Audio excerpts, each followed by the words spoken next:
अपना सत्संग शेयर करना चाहूँगी। 3 साल पहले का मुझे एक प्रॉब्लम थी जो मैंने डॉक्टर को दिखाया था, जिनके यहाँ से मतलब मेरी मम्मी बहुत पहले से उनके यहाँ जाती हैं। और मैं उनके पास गई तो उन्होंने मेरे को बोला ये तो आपको नहीं होनी चाहिए, मतलब आप अभी काफ़ी छोटे हो, आपको ये प्रॉब्लम कैसे हो सकती है? तो उन्होंने बोला ठीक है, कोई बात नहीं, आप ये मेडिसिन्स लो और आपको ये 1 हफ्ते तक आपका डोज़ चलेगा, ठीक है? और उसके बाद आप दिखाना, मैं आपके चेकअप करूँगी, उसके बाद हम देखेंगे कि कितना आपका प्रोग्रेस है। उसके बाद कोई असर नहीं हुआ, तो मेरे को मतलब सेम ही था, मैं फ़ील कर सकती थी वो चीज़ बिल्कुल सेम थी, मुझे कोई डिफ़रेंस नहीं दिखा। हम दोबारा गए उस डॉक्टर के यहाँ, तो उन्होंने बोला कि मैंने आपको काफ़ी स्ट्रॉन्ग स्टेरॉइड्स दिए हैं और ये 1 मंथ में आप 1 बार ही ले सकते हो। ये कोर्स आपका 1 मंथ ही चल सकता है, उसके बाद 1 मंथ में आप 2 बार नहीं ले सकते हो।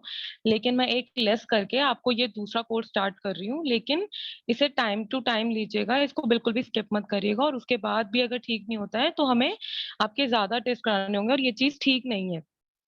तो मैं तो बहुत ही ज़्यादा घबरा गई थी, क्योंकि मेरे को बिल्कुल नहीं, मैं बिल्कुल नहीं चाहती मेरी बॉडी में कोई भी प्रॉब्लम हो, कुछ मैं गुरुजी से बोलती हूँ, गुरुजी बस ऐसा कुछ ना हो, जो मैं बिल्कुल बर्दाश्त ना कर पाऊँ। तो डॉक्टर ने मुझे पहले इतना डरा दिया था। उसके बाद जब मेरा 1 हफ्ता कंप्लीट होने वाला था, तो 6th डे भी प्रॉब्लम सेम थी। 1% भी मुझे कोई असर नहीं दिखा।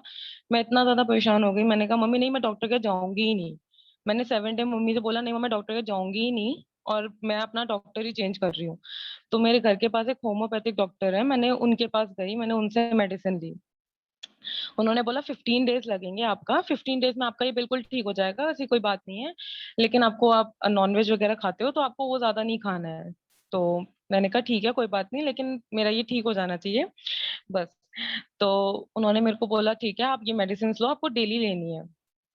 उनके मैंने कोर्स कंप्लीट किया, लेकिन मेरी प्रॉब्लम्स बिल्कुल एज़ इट इज़ थी और जब 15th डे आया तो मेरे को मन ही नहीं था। मैंने कहा नहीं, मम्मी मैं नहीं जाऊँगी, वो फिर मुझे कोई ऐसी स्ट्रॉन्ग मेडिसिन देंगे, मैं अब नहीं जाऊँगी, मैं किसी के पास भी नहीं जाऊँगी।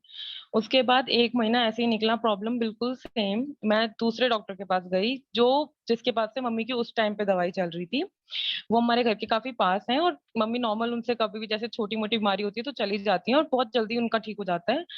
तो मैंने कहा ठीक है। उन्होंने बोला कि ले आना, मम्मी गई थी सिर्फ, तो उन्होंने मम्मी को बोला कि आप ले आना अपनी बेटी को, तो मैं देख लूँगी उन्हें कैसे है और उसके हिसाब से मैं दवाई दूँगी। उन्होंने चेक किया, उन्होंने बोला ये तो कुछ भी नहीं है, ये तो आपका ठीक हो जाएगा, आप 1 हफ्ते का करो ये कोर्स और आप ये कंप्लीट करो फिर आपका ठीक हो जाएगा। उनका मैंने 3 दिन लिया, मुझे कोई फ़र्क नहीं दिखा, मैंने 3 दिन के बाद मैंने मेडिसिन ही नहीं ली। मैंने कहा नहीं गुरुजी अब मुझे लेनी ही नहीं है मेडिसिन, मेरा दिमाग खराब हो गया है, मैं इससे ज़्यादा नहीं कर सकती। क्योंकि इतनी मेडिसिन्स खा-खा के अगर मैं वैसे बीमार ना हूँ, ये मेडिसिन्स खा के ज़रूर हो जाऊँगी। उसके बाद वो मैंने छोड़ दिया, कुछ टाइम बाद मतलब मैं सत्संग सुनती थी तो अपने आप आता था कि लोटा ब्लेस करवाने का सत्संग मैंने बहुत बार सुना। मुझे कुछ भी नहीं पता, मेरे को अकेले जाने में भी इतना डर लगता था, सब चीज़ें मुझे नहीं पता था कि वो लाइफ ब्लेसिंग के लिए होता है, लाइफ सेविंग के लिए, अगर कोई बीमारी है आपको, तभी आपको ब्लेस किया जाता है। और मैं आज तक कभी बड़े मंदिर, उसके बाद भी मैं कभी बड़े मंदिर अकेले नहीं गई, बट उस दिन मुझे नहीं पता मुझे क्या हुआ, मेरा बस एक फ्रेंड वहाँ पे सेवादार है, वो सुबह के टाइम उनकी सेवा होती थी उस टाइम पे, तब मैं वहाँ पर गई, उन्होंने मुझे बोला कोई बात नहीं आप लोटा लेकर आ जाओ बस, ठीक है? मेरे को कुछ नहीं पता था कि क्या है, क्या नहीं है। उन्होंने बोला ठीक है आप बस लोटा लेकर आ जाओ, वो तो मैं ब्लेस करवा दूँगा, कोई बात नहीं, गुरुजी ब्लेस कर देंगे, आप आ जाओ, ठीक है? मैं आपके साथ रहूँगा। मैंने कहा ठीक है।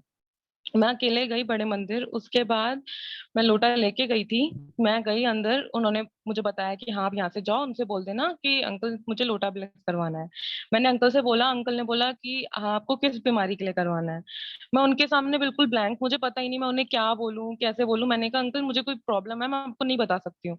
तो उन्होंने बोला नहीं आपको बताना होगा, यहाँ पे जो आपको बिल्कुल लाइफ सेविंग जो आपको प्रॉब्लम होती है, जो आपको कुछ ऐसी प्रॉब्लम है, तो आपको ये ब्लेस करके देते हैं, ऐसे नहीं देते हैं। मैंने कहा नहीं अंकल मैं आपको ऐसे बता नहीं सकती, मुझे नहीं पता, बस आप प्लीज़ इसे ब्लेस कर दीजिए।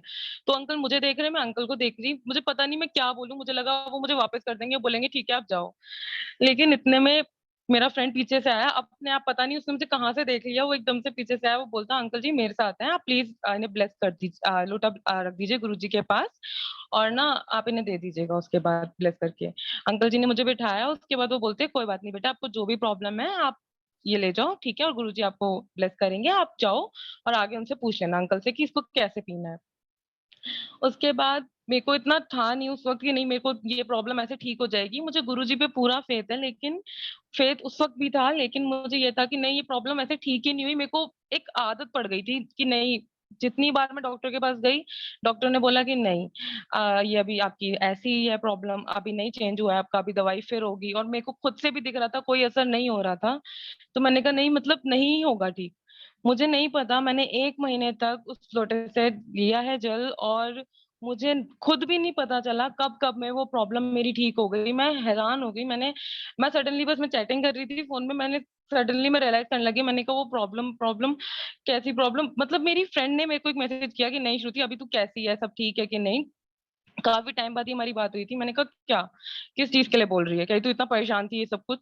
मैंने कहा अरे हाँ, मैंने कहा नहीं शुक्राना गुरुजी, मेरी वो प्रॉब्लम इतनी जल्दी ठीक हो गई। मुझे खुद भी मतलब मेरे को इतनी ज़्यादा मैं उम्मीद ही खो चुकी थी, मैंने उसको सोचना ही छोड़ दिया था। क्योंकि मुझे इतना स्ट्रेस हो जाता था कि नहीं मेरी बॉडी में ऐसे वो बोल रहे हैं डॉक्टर कि नहीं आपको ये प्रॉब्लम हो गई है और ये ठीक नहीं है, ये तो बच्चों को नहीं होनी चाहिए। तो लेकिन गुरुजी ने मुझे ब्लेस किया। शुक्राना गुरुजी, लख-लख शुक्राना गुरुजी। और दूसरा एक और मुझे शुक्राना सत्संग करना है गुरुजी का, जो मैं काफ़ी टाइम से शेयर करना चाहती थी। अभी 2 महीने पहले गुरुजी ने मम्मी को जॉब ब्लेस करी। मेरी मम्मी शादी से पहले से चाहती थी कि उनको जॉब गुरुजी दिलवाएँ, और वो जॉब करना चाहती थी। उन्होंने एमए इंग्लिश किया है, और वो हमेशा से चाहती थी कि मैं अपने पैरों पे इंडिपेंडेंट हूँ, बट उनके मॉम-डैड नहीं थे, तो कभी वो इतना नहीं कर पाईं। सडनली उनकी मैरिज हो गई, सब चीज़ अनप्लान्ड, बिल्कुल सब इतना जल्दी हुआ।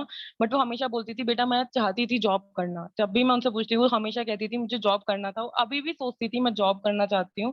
अनएक्सपेक्टेडली गुरुजी ने मम्मी को कोर्स करवाया और उनकी जॉब लगवा दी, जिसमें उनको अर्न भी कर रही हैं। इतना अच्छे से वो अर्न कर रही हैं, और शुक्राना गुरुजी, लख-लख शुक्राना गुरुजी। इस टाइम पे मेरे पापा भी बेड पे हैं, उन्हें ब्रेन हैमरेज हुआ था, जिसमें गुरुजी ने ही उनको लाइफ ब्लेस करी है। डॉक्टर्स ने उनको जवाब दे दिया था कि बस आप इन्हें ले जाइए यहाँ से।